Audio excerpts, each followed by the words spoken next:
அனைவருக்கும் வணக்கம். இது Sarathi law studies. Sarathi law ஸ்டடீஸில் part C and part D கொஸ்டினை பார்க்க போகிறோம். அதாவது ஆந்திர மாநிலத்தில் பயிலுகின்ற மாணவர்களாக இருந்தால் பார்ட் சியில் கேட்பாங்க. தமிழ்நாட்டில் பயிலக்கூடிய மாணவர்களாக இருந்தால் பார்ட் டியில் கேட்கக்கூடிய இல்லுஸ்ட்ரேஷன் பேஸ்டு கொஸ்டின்ஸ். ஸோ இதுதான் பார்த்திங்கன்னா உங்களை சோதிக்கக்கூடிய கொஸ்டினாக பார்க்கப்படுது. இந்த கொஸ்டின்ஸ் எப்பயுமே பார்த்திங்கன்னா ஒரு இல்லுஸ்ட்ரேஷன் பேஸ்டு தான் வரும். ஃபார் எக்ஸாம்பிள் பார்த்திங்கன்னா தமிழில் பாருங்கள், தமிழ் மாணவர்களுக்கு மிக அற்புதமாக அவர்களுடைய லாங்குவேஜ்லேயே கொடுத்துட்றாங்க. சுரேஷ் என்பவர் அக்டோபர் 2012 முதல் அக்டோபர் 21 வரை பணிபுரிந்துள்ளார். அவர் ஆட்குறைப்பு செய்யப்படுகிறார். ஆட்குறைப்புனா உங்களுக்கு இப்போ ஐடியா கிடச்சிட்ருக்கணும். ரெட்ரிச்மெண்ட் அப்படின்ற ஒரு கான்செப்டுக்குள்ளே நீங்கள் வந்துடணும். நீங்கள் கடைசியாக அவர் பெற்ற சம்பளம் ரூ 10,000. ஆட்குறைப்பு நஷ்டஈடு தொகையினை கணக்கிடுகன்னு ஒரு கொஸ்டின் கேட்டுட்டாங்க. இவ்வளோ தான் கொஸ்டின். இதே ஆங்கிலத்தில் இருந்தால் Suresh worked from October 2012 to October 2021. He was retrenched from work. His last drawn salary ₹10,000. Calculate retrenchment காம்பன்சேஷன்னு கேட்டுட்டாங்க. ஸோ ஏன் இதை ஒரு வாட்டிக்கு 2 வாட்டி படிக்க சொல்கிறேன்னா, தமிழில் கேட்டுட்டாங்கன்னா நம்மளுக்கு மிக அற்புதமாக புரிய வரும். ஒரு வாட்டி படித்தா போதும். ஸோ தமிழில் கொஸ்டின் இல்லாத மாணவர்கள் பார்த்திங்கன்னா 2 வாட்டிக்கு படிங்க. படித்தா தான் உங்களுக்கு முழுசாக அண்டர்ஸ்டாண்ட் ஆகும். ஏன்னா இல்லுஸ்ட்ரேஷன் பேஸ்டு கொஸ்டின் அப்படி தான் இருக்கும். எதனா ஒரு இடத்துல ட்விஸ்ட்டு கொடுத்துருப்பாங்க. அந்த ட்விஸ்ட்டை கண்டுபிடிக்கிறது தான் உங்களுடைய ஒர்க்கு. அது மட்டும் இல்லாமல் இந்த ரெட்ரிச்மெண்ட்டுன்னு கேட்டாங்கன்னா, இந்த பார்ட் ஏல கேட்டாங்கன்னா இந்த மாதிரியான இல்லுஸ்ட்ரேஷனை நீங்கள் அப்படியே உபயோகப்படுத்திக்கலாம். இதுதான் புத்திசாலித்தனம். அந்த இல்லுஸ்ட்ரேஷனை நீங்கள் கம்ப்ளீட் பண்ண கற்றுக்கணும். இது கம்ப்ளீட் பண்ணாமல் அப்படியே நிற்கிது, தொகையினை கணக்கிடுங்கன்னு நிற்கிது. இந்த தொகையெல்லாம் தூக்கிட்டு இந்த மாதிரி ஒர்க் செஞ்சுட்டு அது மாதிரி எடுத்துட்டாங்கன்னா இது ரெட்ரிச்மெண்ட்டில் வரும் அப்படின்ற மாதிரி நீங்கள் சொல்லி முடிச்சிடணும். இது நீங்கள் மிக இலகுவாக பார்த்து எழுதக்கூடிய ஒரு கான்செப்ட். இப்போ நம்ம கொஸ்டினுக்குள்ளே போயிடலாம். சுரேஷ்ன்றவர் பார்த்தீங்கன்னா 2012 ஜாயின் பண்ணுறாரு. 2021 முடிக்கிறார். இது ரெண்டுமே அக்டோபர்ன்றதுனால நமக்கு பெரிய கஷ்டம் கிடையாது. ஸோ ஒரே மாதங்கள் கொஞ்சம் இதுவாச்சுன்னா நம்ம இந்த இடத்துல கேல்குலேஷனும் கொஞ்சம் மாறும். சரி, அவர் ஆட்குறைப்பு ரிட்ரிச்மெண்ட் செய்யப்படுகிறார். கடைசியாக அவர் பெற்ற சம்பளம் 10,000. ஆட்குறைப்பு நஷ்டஈடு தொகையினையும் கணக்கிடுங்க. ஸோ முதல்ல பெரிய இயரை முதல்ல போட்டுங்க. 2021 போட்டுட்டீங்க. அதுக்கடுத்தது வரக்கூடிய 2வது இயரை போடுறீங்க 2012. ரெண்டுத்தையும் கழிச்சிங்கன்னா சரியாக 9 வருடங்கள் அவர் அந்த நிறுவனத்தில் பணிபுரிஞ்சிருக்காருன்றது நமக்கு தெரிய வந்துச்சு. ஸோ இந்த வருடங்கள் தெரிந்தால் மட்டும்தான் இந்த கேல்குலேஷனை நம்மளால் போட்டு அவர் காம்பன்சேஷன் வாங்கி கொடுக்க முடியும். ஏன்னா இந்த இடத்துல தெளிவாக சொல்லப்பட்டிருக்கு, அவர் கடைசியாக வாங்கின சம்பளம் ரூபாய் 10,000 அப்படின்றது. அது மட்டும் இல்லாமல் இந்த ரிட்ரெச்மெண்ட்டில் கடைசியாக வாங்கின சம்பளத்தை தான் நம்மளால் கணக்கு எடுத்துக்க முடியும். முந்தின சம்பளமோ இடைப்பட்ட சம்பளத்தையும் நம்ம கணக்கு எடுத்துக்க வேண்டிய அவசியம் கிடையாது. இப்போ இதுதான் பார்த்தீங்கன்னா கொஸ்டின். இந்த கொஸ்டினுக்கு தகுந்த ஆன்சர்ஸை நீங்கள் எழுத போகிறீங்க. முதல்ல பார்த்தீங்கன்னா இஷ்யூஸை ஃப்ரேம் பண்ண போகிறீங்க. எப்படி கோர்ட்டில் இஷ்யூஸை ஃப்ரேம் பண்ணுறாங்களோ அதே மாதிரி தான் நீங்கள் ஃப்ரேம் பண்ண போகிறீங்க. Whether Suresh is worked October 2012 to 21 is valid அப்படின்ற மாதிரி நீங்களே ஒரு கொஸ்டினை கேட்குறீங்க. அதற்குண்டான பதிலை நீங்களே சொல்கிறீங்க எஸ் அப்படின்ற மாதிரி. He was retrenched from work is valid அப்படின்ற மாதிரி நீங்களாக கேட்குறீங்க. எஸ் வேலிட், ஆமாம், தேவையில்லைன்னா ஆட்குறைப்பு செய்யலாம், வேலிடு தான் அப்படின்ற மாதிரி நீங்களாக ஒரு பதிலை சொல்கிறீங்க. அதற்கப்புறம் பார்த்தீங்கன்னா is last drawn salary was 10,000 அப்படின்றத கேட்டுட்டு அது வேலிடா இல்லையான்னு கேட்குறீங்க. அதுவும் வேலிடு தான், இன்னும் அவங்களே கொடுத்துட்டாங்க, அதெல்லாம் பிரச்சனை இல்லை. இது காம்பன்சேஷனுக்கு உட்படுத்தப்பட்டதா அப்படின்ற மாதிரி ஒரு கொஸ்டினை கேட்டுட்டு எஸ் இஸ் லயபிள் அப்படின்ற மாதிரி சொல்லிவிட்டு அதன் பிறகு நீங்கள் இஷ்யூஸை ஃப்ரேம் பண்ணி முடிச்சதுக்கப்புறமா எந்தெந்த செக்ஷன்ஸு கவர் ஆகும் அப்படின்ற மாதிரி சொல்கிறீங்க. ஸோ ரெட்ரிச்மெண்ட்டுக்கு என்ன செக்ஷன் கவர் ஆகுது, இதற்கென்று தனி வீடியோ இருக்குது. அங்கே போயிட்டு நீங்கள் நோட்ஸ் எடுத்துகிட்டு இருந்தீங்கன்னா இப்போ நீங்கள் தெளிவாக பதில் சொல்லிட்டு இருப்பீங்க. எடுக்கலைன்னா போய் பார்த்துட்டு இந்த வீடியோவை பாருங்கள். ஏன்னா ரொம்ப முக்கியமான கான்செப்ட் இதெல்லாம்.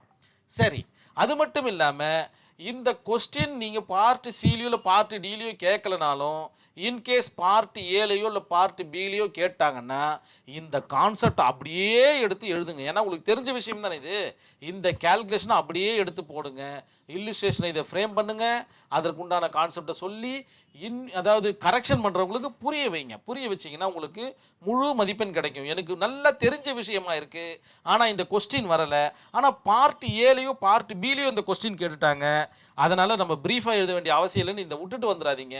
விட்டுட்டு வந்துட்டா நம்ம ஒன்றுமே, அதாவது நீங்கள் ரிட்ரெச்மெண்ட் செய்யப்படுவீர்கள், ஆட்குறைப்பு செய்யப்படுவீர்கள் அப்படின்ற மாதிரி நினச்சிக்கிங்க. எப்பயுமே ஒன்று மனசில் வச்சுக்கணும், நம்ம தெரிஞ்சதை எழுத கற்றுக்கணும். முதல்ல எக்ஸாமே அதுக்கு தான். நல்லா தெரிஞ்சது கேட்கலன்றதுக்காக கேட்காத ஒரு டாபிக்குள்ளே புட்புகுத்தி எழுத தெரியலன்னா உண்மையிலேயே அதை விட மோசமான ஸ்டூடெண்ட் வேறு யாருமே என்னால் பார்க்க முடியாது. தெரிஞ்சதை எந்த எந்த இடத்துலையாவது உட்புகுத்தி எழுத முடியுமா அப்படின்றத நம்ம கவனித்து நம்ம எழுதணும் நம்ம எக்ஸாமை. சரி, எழுதுவீங்க, நீங்கள் எழுதுவீங்க. ஏன்னா நம்ம எல்லாரும் சாரதி லா ஸ்டடீஸுடைய தூண்களாக இருக்கிறோம். கண்டிப்பாக எழுதுவீங்கன்ற நம்பிக்கை எனக்கு இருக்குது. அதன் பிறகு பார்த்தீங்கன்னா கால்குலேட் காம்பன்சேஷன் இதுக்கப்புறம் தான் கால்குலேட் பண்ண போகிறீங்க. ஆல்ரெடி 9 வருடம் போட்டு வச்சுட்டீங்க. அவங்க கொடுத்துருக்க இந்த ஒரு அமௌண்ட் பார்த்தீங்கன்னா 10,000. அதன் பிறகு பார்த்தீங்கன்னா இதற்கு ஒரு சின்னதாக ஒரு ஃபார்முலா இருக்குது. பே ரிட்ரெச்மெண்ட் காம்பன்சேஷன் இஸ் 15 days ஒன்லி. அதாவது 30 நாட்கள் வேலை செய்யக்கூடிய இடத்தில் அதனுடைய பாதி சம்பளம் தான் உங்களுக்கு ரிட்ரெச்மெண்ட்டில் வரும் அப்படின்ற மாதிரி சொல்லிட்டாங்க. ஸோ 30/2 15 15 நாட்களுக்கு ஒரு மாத ஊதியம் கொடுப்பாங்க. அவர் எத்தனை வருடம் வேலை செய்திருக்காரு, எக்ஸாம்பிள் போட்டிருக்கேன். Average pay into year of service. Example 1 month salary is 10,000னா 15 days சேலரி என்ன வருது into year of service. 15 days salary என்ன வருது, இதில் பாதினா 5,000 வருது இன்ட்டு 9. 9 வருடம் சர்வீஸ் பண்ணியிருக்காரு. இது ரெண்டுத்தையும் பெருக்குனீங்கன்னா உங்களுக்கு வரக்கூடிய ஆன்சர் தான் அவர் பெறக்கூடிய காம்பன்சேஷன் அப்படின்ற மாதிரி சொல்லி உங்களுடைய ஒர்க்கை முடிச்சிடுறீங்க. அதற்கு பிறகு ரிலேட்டட் கேஸ் லாஸ். இந்த இடத்துல பார்த்தீங்கன்னா Mohabir versus DK Mittal and others in 1979 சொல்லப்பட்டிருக்கு. என்ன இந்த கேஸ் ஸ்டடி பார்த்தீங்கன்னா, இவ்வழக்கில் தொழிலாளரை பணியிலிருந்து கட்டாயமாக ஓய்வளித்தல். பணியிலிருந்து கட்டாயமாக ஓய்வளிச்சிட்டாங்கன்னா இந்த இடத்துல ஏதாச்சும் ஒரு இடத்துல கட்டாய ஓய்வு எதனா இருக்கா? இல்லை. ரெட்ரெச்மெண்ட் ஆட்குறைப்புன்னு மிக தெளிவாக சொல்லிட்டாங்க. அதனால் இந்த கேஸ் ஸ்டடி உங்களுக்கு இந்த இடத்துல அப்ளிகபிள் ஆகும். கம்பல்சரி ரிட்டையர்மெண்ட் பண்ணி இருந்தாங்கன்னா இந்த சட்டம் பொருந்தாது. அதாவது செக்ஷன் 2 சப்கிளாஸ் ஓஓ பொருந்தாது. இதுடைய செக்ஷன் பார்த்தீங்கன்னா 2OO. அதன் பிறகு பார்த்தீங்கன்னா செக்ஷன் 2 சப்கிளாஸ் N. அதன் பிறகு பார்த்தீங்கன்னா செக்ஷன் சப்கிளாஸ் FF. இதெல்லாம் பார்த்தீங்கன்னா உங்களுடைய செக்ஷன்ஸாக இதில் பார்க்கப்படுகின்றது. இதெல்லாம் நீங்கள் நோட் பண்ணி உங்களுடைய ஆன்சர் ஷீட்டில் மிக நேர்த்தியாக கொண்டு வாங்க. அந்த மாதிரி கம்பல்சரி ரிட்டையர்மெண்ட்டுக்கு இந்த செக்ஷன் ஒத்து வராததுனால இது ஆட்குறைப்பு என்ற பதத்தில் வராது. கம்பல்சரி ரிட்டையர்மெண்ட், அதாவது வாலண்டரி ரிட்டையர்மெண்ட்டாக இருந்தால் ஆட்குறைப்பில் கொண்டு வரலாம். கம்பல்சரி ரிட்டையர்மெண்ட்டு கண்டிப்பாக வராது அப்படின்ற மாதிரி சொல்லிட்டாங்க. அதன் பிறகு ஒரு கன்க்ளூஷன் கொடுக்குறீங்க. இது எல்லாத்தையும் சேர்த்த மாதிரி அதே போல் வாட் இஸ் ரிட்ரெச்மெண்ட், இதை நீங்கள் தெளிவாக எழுதி ஆகணும். அதாவது மொத்தம் 5 பக்கம் எழுதணுன்னா பார்த்துக்குங்களேன், நீங்கள் எவ்வளோ ஒர்க் பண்ணணும்னு பார்த்துக்குங்க. இதை நீங்கள் ஃபுல்லாக ஃப்ரேம் பண்ணி ஆகணும், செக்ஷன்ஸை பற்றிலாம் ப்ரீஃப் பண்ணி ஆகணும், ரிட்ரெச்மெண்ட்னா என்னன்னு சொல்லி ஆகணும், ஒரு கால்குலேஷன் போட்டு ஆகணும், அதுக்கப்புறம் ரிலேட்டட் கேஸ் லாஸ் எழுதி ஆகணும். இங்கே ஒன்று தான் போட்டிருக்கு, இன்னொரு கேஸ் ஸ்டடியும் அந்த இடத்துல இருக்குது, அதையும் பார்த்து நீங்கள் எழுதணும். நீங்கள் அதுக்கப்புறம் கன்க்ளூஷனோடு சேர்த்து மொத்தம் 5 பக்கங்கள் கண்டிப்பாக நீங்கள் எழுதினா மட்டும்தான் இதற்கு 12 மதிப்பெண்கள் என்றால் உங்களுக்கு 10 மதிப்பெண்களாவது கிடைக்கும். இதுதான் பார்த்தீங்கன்னா கான்செப்ட்.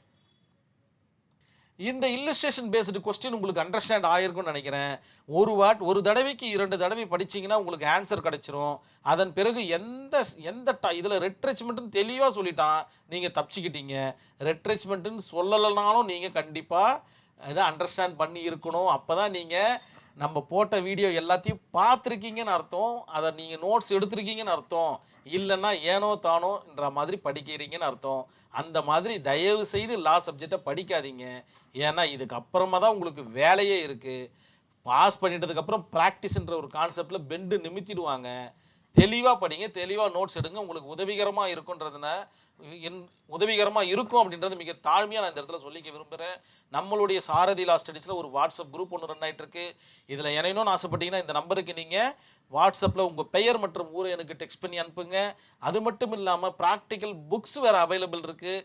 தேவைப்படுவோர் என்னை காண்டாக்ட் பண்ணுங்கள் இந்த நம்பரில் வாட்ஸ்அப்பில். நேரடி பயிற்சி வகுப்புகளும் நம்ம நடத்திட்டு இருக்கோம். அதாவது ப்ராக்டிக்கல் கிளாஸஸ் மாதிரி எல்லாத்துக்கும் பார்த்தீங்கன்னா நீங்கள் வாட்ஸ்அப் குரூப்பில் இணைஞ்சால் மட்டும்தான் சாத்தியமாகும். கண்டிப்பாக இணைவீங்கன்ற நம்பிக்கையோடு இந்த வீடியோவை நான் கம்ப்ளீட் பண்ணிக்கிறேன். நன்றி, வணக்கம்.